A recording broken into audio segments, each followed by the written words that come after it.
Okay, welcome back. It's now time for us to see what's trending out there on social media. And the first story we have there from what's trending this morning, veteran actor Pet Edochie says he spends 40,000 naira daily on electricity. Militants kill 9 soldiers in attack on NGOSHE community in Borno State, and Senate summons former NNPCL executives over 210 trillion naira financial discrepancies. Um, okay, the first story, veteran Nigerian actor Edochie says he spends about 40,000 naira every day to power his home amid persistent electricity shortages in Nigeria. Speaking in an interview yesterday, Thursday, the actor explained that about 10,000 naira goes to grid electricity, 20,000 naira to diesel, and another 10,000 naira to fuel for generators. He described the situation as deeply disturbing as households and businesses struggle with unreliable power supply. The disclosure comes as Nigeria's electricity generation dropped to about 3,940 megawatts due to gas shortages affecting thermal power plants far below the country's installed capacity of about 10,000 megawatts, worsening blackouts across the country. And first of all, we'll say it's Peter Edochie. He's a celebrity. He has money. You know, when Peter Edochie coming out to, talk about this kind of thing, it shows that this is not only about poor masses alone. This is not only about, it's not one-sided. This is a very disturbing issue in Nigeria currently. 40,000 naira a day on electricity is a whole lot. Benga, I pay 10,000 naira every day for light in my house. Then I spend additional 30,000, 20 for diesel, 10 for fuel. On the whole, I spend 40,000 every single day on light. It disturbs me a lot. I mean, I'm not working just for light. It disturbs me a great deal, right? Then I listen to people that are all interested in getting into politics and enjoying power. Nobody seems to be bothered about what is happening to the common man. I wonder what the police are still about the others,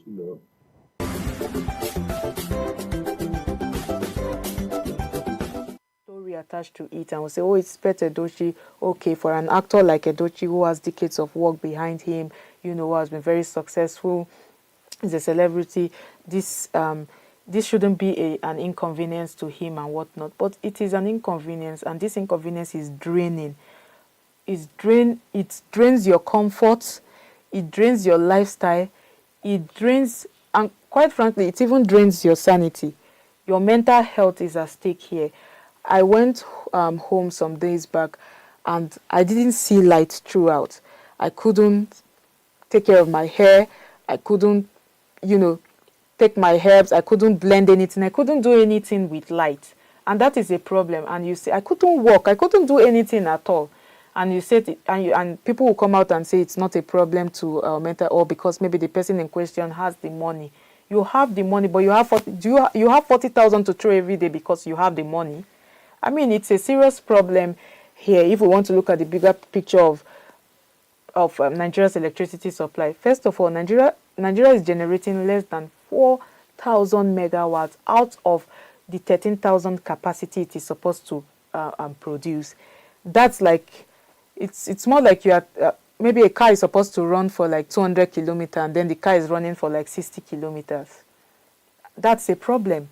People have been improvising, people have been burning money, buying fuel, people have been paying exorbitant amounts just to have light. And to be honest, this isn't about cost alone. Like I said, it's about our sanity now. It also ties back to our mental health. It's also about our safety. And it's also about our productivity, creativity, and family life. Talking about our health, we have been complaining about climate issues. And yet, this is what we are still doing. We are still emitting what we shouldn't emit. And, I just feel, from my own perspective, I just feel like this is a wake-up call. it's good that he has come out to say this, because if he talks, a lot of people will listen to him. So it's no longer just a government statistics again. It's a lived reality of every Nigerian. I mean, it has become worse. The day before yesterday, they were protesting in Edo State because, and the governor came out, said a very funny thing. He was even linking it to political issues, calling Peter Obi's name. He was calling Zenith Bank or so. Which bank was that? Was he even calling?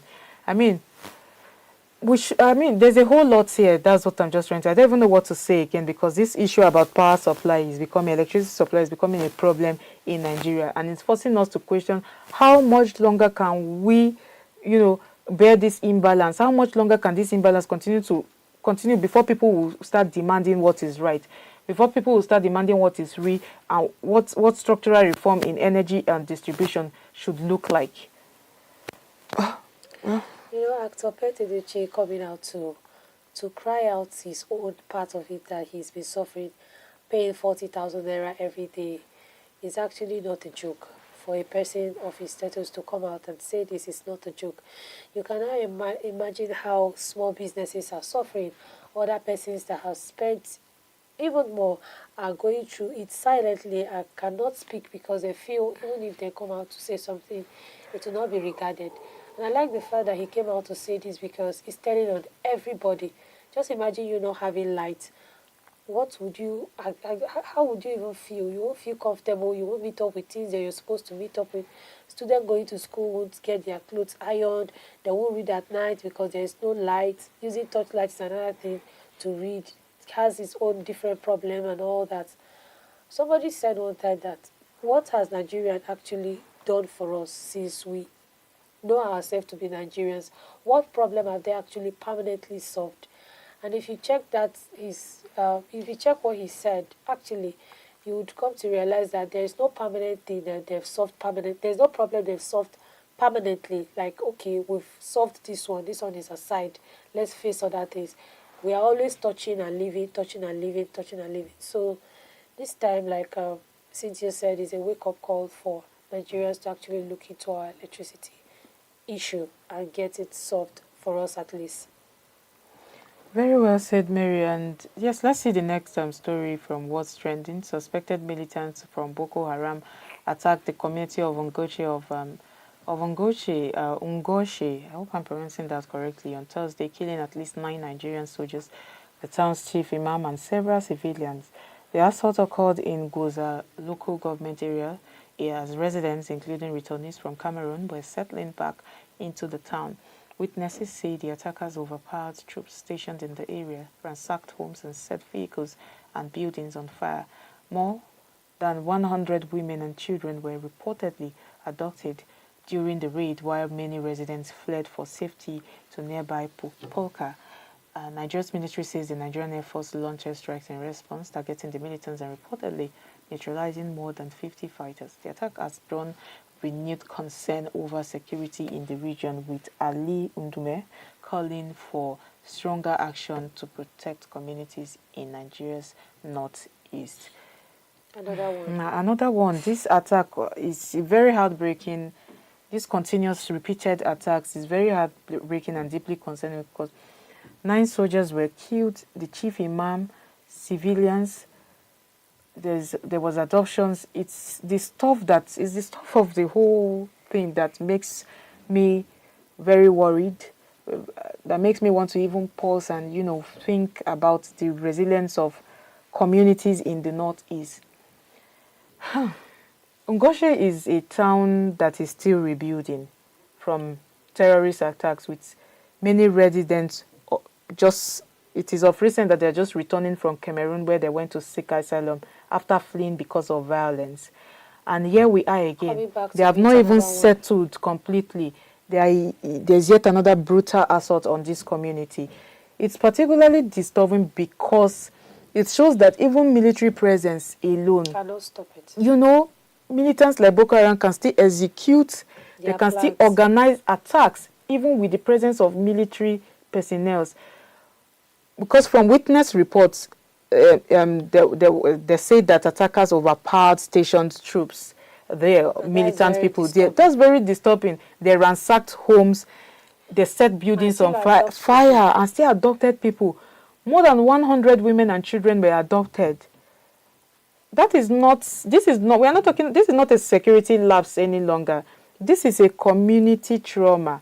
This community is going to live with this PTSD for a very, very long, I mean, for the rest of their lives. Of course. You can imagine the psychological toll on families. You can imagine that psychological toll. These people, people who just returned thinking it was safe to come back because we have security personnel there. Okay, let's come back to our livelihoods. First of all, even coming back, they have to start thinking of how to rebuild their lives again from scratch, and then this just to met them again. This conversation has gone beyond the immediate attack. We need to ask, how are these military strategies failing? We need to ask, are intelligence and community engagement systems adequate? Are they at par? Airstrikes, they are saying they are going to set out airstrikes to neutralize, over 50 fighters, which, I mean, all of those sounds like successes, but at what cost? That's what I'm asking myself. At what cost?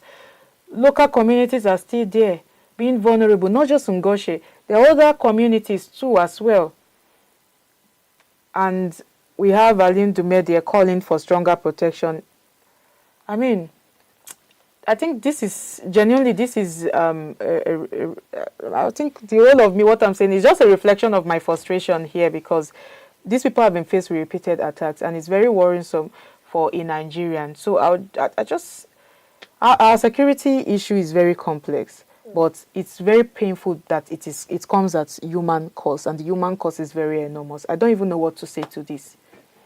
This is actually very, very sad, because how do you want the people to trust in the country? How do you want them to trust in the government? Just coming back to meet this disaster, some of them will be like, would have preferred staying where we were.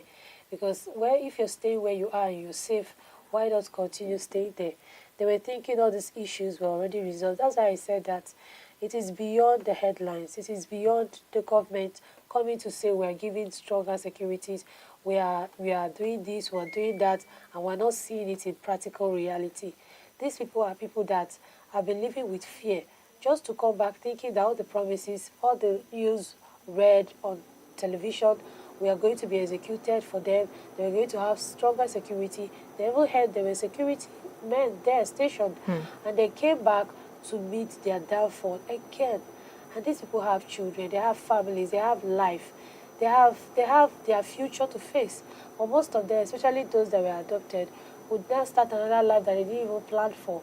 And family were destroyed. A lot of things happened in the same community that they've been trying to fight banditry. The question is, what is happening to our security system? What exactly is happening? How do we put this to a stop? Because with this in continuation, people will really, really lose their mind. Psychologically, they are disturbed. Emotionally, they are very disturbed. And what else? What else? It's a sad one. It's a sad one, and the questions are so many. Well, let's see the last story we have here. Nigeria Senate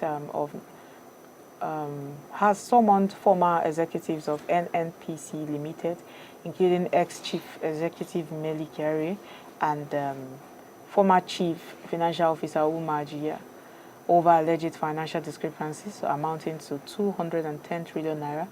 Lawmakers say the figures include 103 trillion naira in liabilities and 107 trillion naira in receivables recorded in the company's account. The Senate Public Accounts Committee said today that explanations provided by the National Oil Company were unsatisfactory. The committee has demanded full documentation and clarification of the transactions, raising concerns over transparency in the management of Nigeria's oil revenues. Lawmakers have given the former executives 21 days to submit all relevant financial records and refund any confirmed irregular sums. The committee also warned that arrest warrants could be issued for any official who fails to appear, while separately questioning about 5.9 billion naira reportedly spent on duplicative costs linked to the renaming of NNPC to NNPCL. NNPCL or NNPC Limited. Okay, now this talk about the Senate summoning former NNPC executives over 210 trillion naira discrepancies. That's a number that almost had to phantom. Yeah. It's very hard to phantom, to put together. It's bigger than the GDP of some countries. Of course. Seriously, I don't mean to laugh, but it's bigger than the GDP of some countries, because when you break it down, we are talking about 103 trillion in liabilities, 107 trillion in receivables. These aren't pocket change, oh.